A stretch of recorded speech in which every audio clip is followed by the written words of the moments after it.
Assalamualaikum warahmatullahi wabarakatuh. Perkenalkan, nama saya Inimayan Faudi dengan NIM 202 11146 Prodi Perbankan Syariah. Nah, di sini saya akan mempresentasikan hasil tugas saya, yakni mata kuliah Ekonomi Moneter Islam yang berjudul Dampak Kebijakan Ekonomi Moneter bagi Perekonomian dan Ekonomi Makro, dengan dosen pengampu yaitu Bapak Muhammad Sidni Nafi Hasbi, SEME.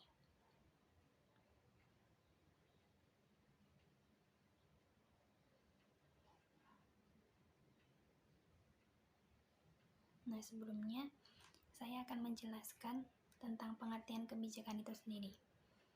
Nah, kebijakan dalam KBBI merupakan suatu bentuk rangkaian konsep dan asas yang menjadi garis besar dan dasar rencana dalam melakukan suatu pekerjaan, kepemimpinan, dan cara bertindak yang berkaitan dengan pemerintah, organisasi, dan lain sebagainya. Yang mana kebijakan ekonomi sendiri itu merupakan suatu peraturan atau batasan-batasan yang berkaitan dengan kegiatan perekonomian yang dibuat oleh pemerintah. Tujuannya itu yakni demi meningkatkan kesejahteraan bersama-sama.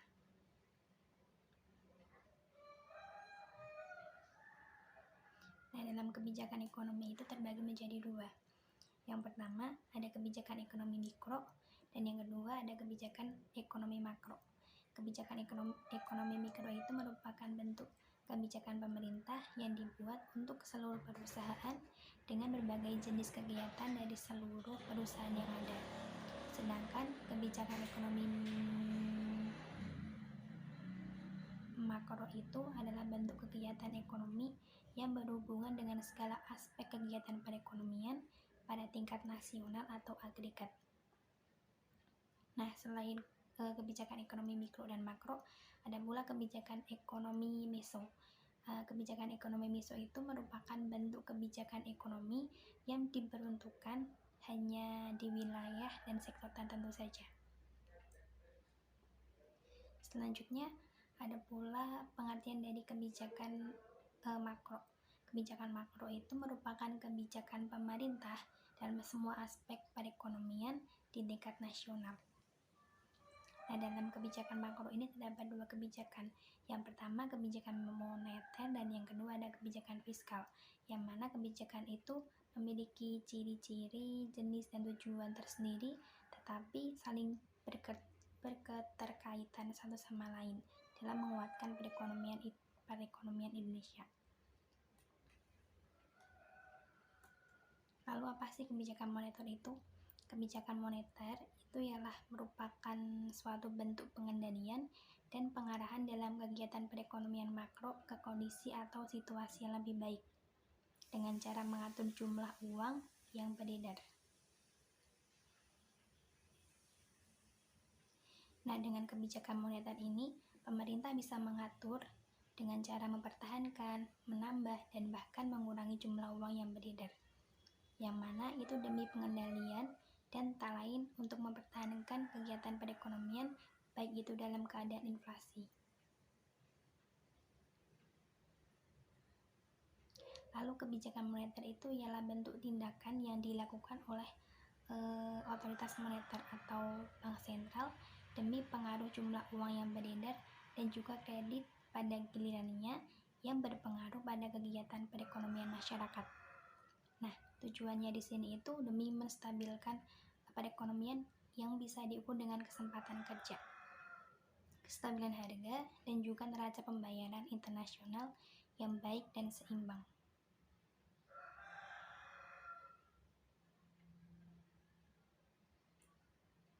Lalu ada pula pengaruh dari kebijakan moneter dalam perekonomian. Kan jelaskan tadi kebijakan moneter itu merupakan kebijakan yang dibuat pemerintah dalam rangka memperbaiki keadaan perekonomian Indonesia dalam mengatur jumlah uang yang beredar. Nah, dalam analisis ekonomi makro itu jumlah uang yang beredar memiliki peran penting terhadap tingkat output perekonomian dan stabilitas harga. Lalu menurut Mijoyo, dalam dampak kebijakan fiskal dan moneter dalam perekonomian Indonesia. Kebijakan moneter itu dilakukan melalui berbagai instrumen, yang mana diantaranya itu ada operasi pasar terbuka, penentuan tingkat bunga, penentuan cadangan wajib, dan imbauan moral. Tujuan utamanya itu di sini yaitu untuk mengendalikan laju inflasi, yakni dengan begitu pemerintah melalui bank sentral bertugas sebagai pemegang otoritas moneter untuk mengendalikan jumlah uang yang beredar demi mencapai kestabilan ekonomi. Di sini ada indikator dan otoritas kebijakan moneter. Yang pertama itu ada tingkat suku bunga. Nah, kebijakan moneter yang menggunakan suku bunga akan menetapkan tingkat suku bunga yang ideal untuk mendorong kegiatan investasi.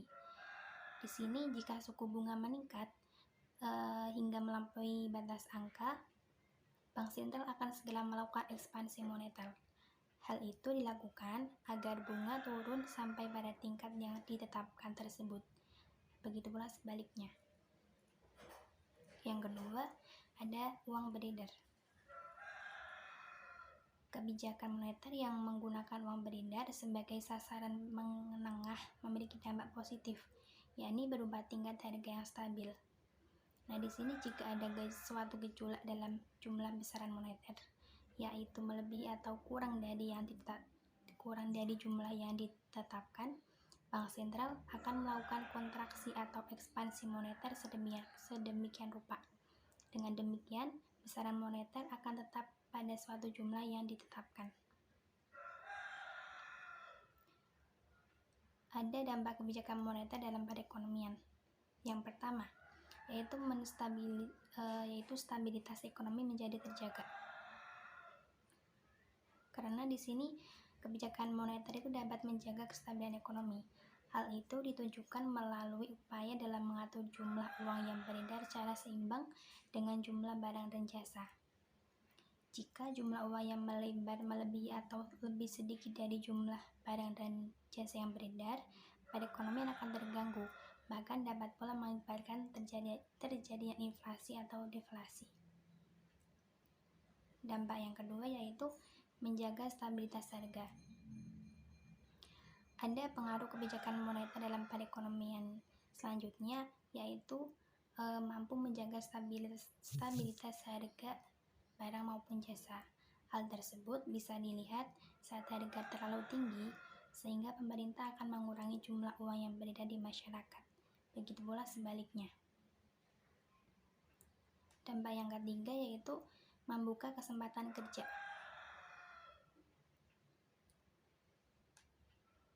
Yang mana kebijakan moneter itu berpengaruh dalam kesempatan kerja.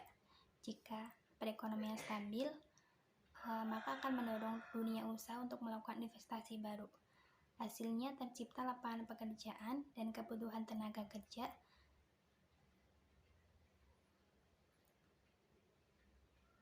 yang mana sehingga pengangguran akan menurun.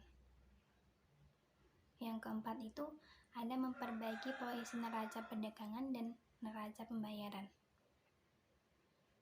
Pengaruh kebijakan moneter yaitu di sini dapat memperbaiki posisi neraca perdagangan dan neraca pembayaran.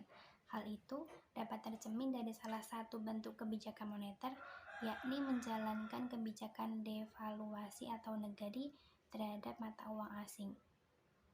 Karena dengan diberlakukannya devaluasi, harga barang dalam negeri akan menjadi lebih murah jika dibeli dengan valuta asing, yang mana pada akhirnya kegiatan tersebut meningkatkan ekspor ke luar negeri. Selanjutnya, ekspor akan meningkat dan berdampak pada neraca perdagangan dan neraca pembayaran. Nah, tadi 4 itu merupakan dampak kebijakan moneter bagi perekonomian. Lalu ekonomi makro. Ekonomi makro itu merupakan ekonomi yang membahas tentang ekonomi secara keseluruhan. Studi ekonomi ini khusus belajar tentang ekonomi dalam skala besar dan menyeluruh. Karena itu, ekonomi makro sering dipakai sebagai instrumen untuk melakukan analisis dan merancang serangkaian target kebijakan yang berkaitan dengan inflasi, tenaga kerja, pertumbuhan ekonomi, dan keseimbangan neraca pembayaran dan berkelanjutan.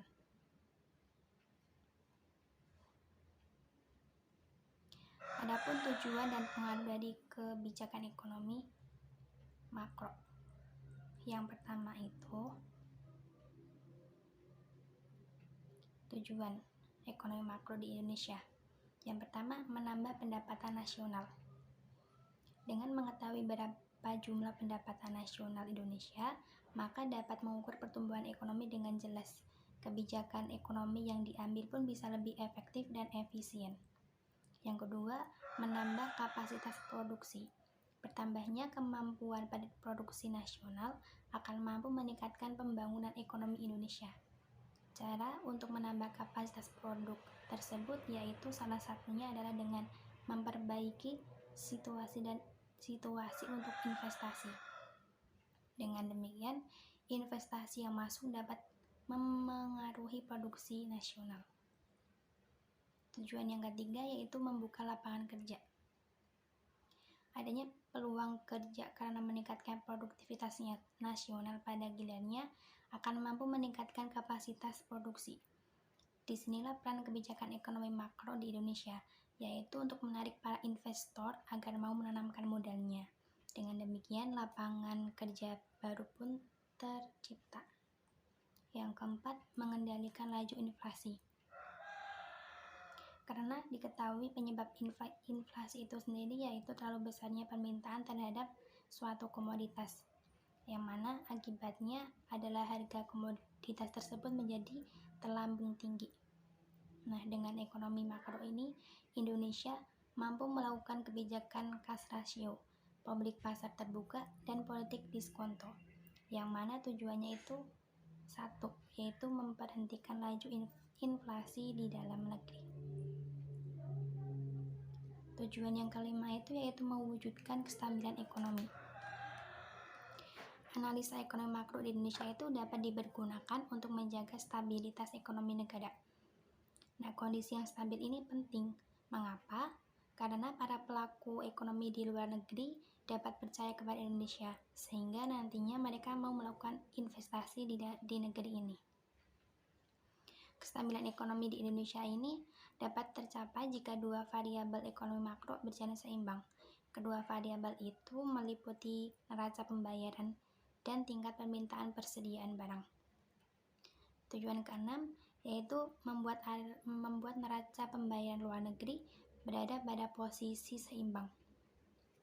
Nah, analisa terhadap ekonomi makro di Indonesia itu perlu dilakukan dengan tujuan untuk mengupayakan keseimbangan pada neraca pembayaran luar negeri. Neraca pembayaran itu sendiri berisi suatu rangkuman berbagai transaksi seperti penjualan dan pembelian, hibah dari luar negeri, dan transaksi keuangan antar penduduk di dalam negeri dan di luar negeri.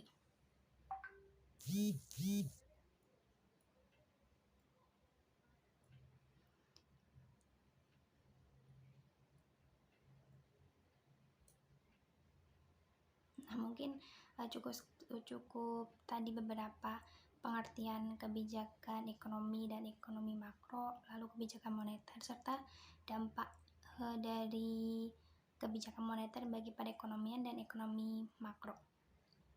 Selanjutnya, penutup kesimpulan. Kebijakan moneter adalah suatu kebijakan yang dibuat pemerintah dalam rangka memperbaiki keadaan perekonomian Indonesia dalam mengatur jumlah uang yang beredar. Nah, dalam analisis ekonomi makro, jumlah uang yang beredar itu memiliki peran penting terhadap tingkat output perekonomian dan stabilitas harga-harga. Lalu, adanya kebijakan moneter ini sangat berdampak pada perekonomian makro, yang mana diantaranya itu berfungsi sebagai pengukur seberapa banyak dana yang telah dikeluarkan bank sentral pada suatu negara. Selain banyak perputaran uang yang terjadi, maka akan berpengaruh terhadap laju inflasi. Selain itu juga, mengendalikan laju inflasi juga merupakan sasaran. Mengendalikan laju inflasi juga merupakan sasaran utama dari mengendalikan ekonomi moneter. Kebijakan moneter dapat menjaga kestabilan ekonomi. Hal Hal itu ditunjukkan melalui upaya dalam mengatur jumlah uang yang beredar secara seimbang dengan jumlah barang dan jasa. Jika jumlah uang yang beredar melebihi atau lebih sedikit dari barang dan jasa yang beredar, maka perekonomian akan terganggu. Nah, mungkin cukup sekian presentasi dari tugas saya. Kurang lebihnya saya mohon maaf. Semoga dapat bermanfaat bagi saya sendiri dan teman-teman semua yang melihat dan mendengarkan. Cukup sekian dari saya. Terima kasih. Wassalamualaikum warahmatullahi wabarakatuh.